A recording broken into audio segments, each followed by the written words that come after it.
Take a break and join us. Gold Town, the Pahrump Nugget, and Lakeside Casinos.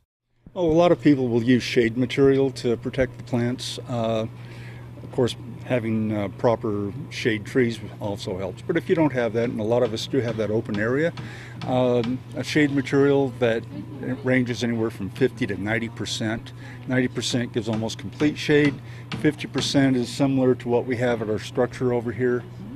And 70 is a common one that's used by people. How would you give a lot of water as opposed to a little bit of water? Well, instead of a 10-minute run time, maybe do a 2-hour run time. And then just let it go slower? Yeah. That's deep watering, right? Yes. All right. And why does that make a difference?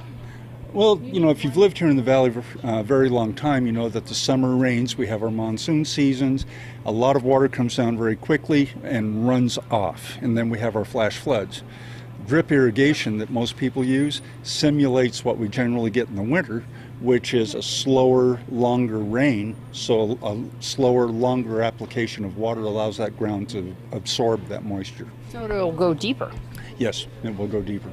And so for these plants that you have that maybe look like they're a little bit stressed right now, it's a better idea to water them slowly, let it soak in? Yes, and if you have to make a couple applications to do that, that's fine.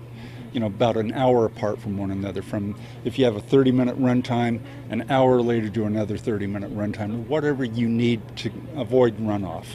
Is it a good idea to put up smaller shade areas over some of the plants that might just be a little bit stressed? Can you use a smaller type of shade? Oh yeah, no problem. Pieces of burlap work well.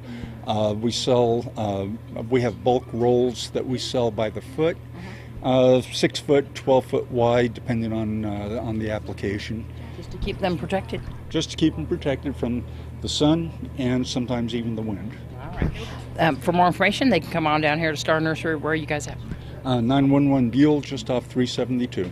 All right. And you also have more information on the web, right? Oh, yes, we do. We have Star Notes available, and they give you all kinds of information, flowers, vegetable garden, tree planting, fertilization. What hours are you guys open right now? Right now we are open 7 to 5 on weekdays and 8 to 4 on Sundays.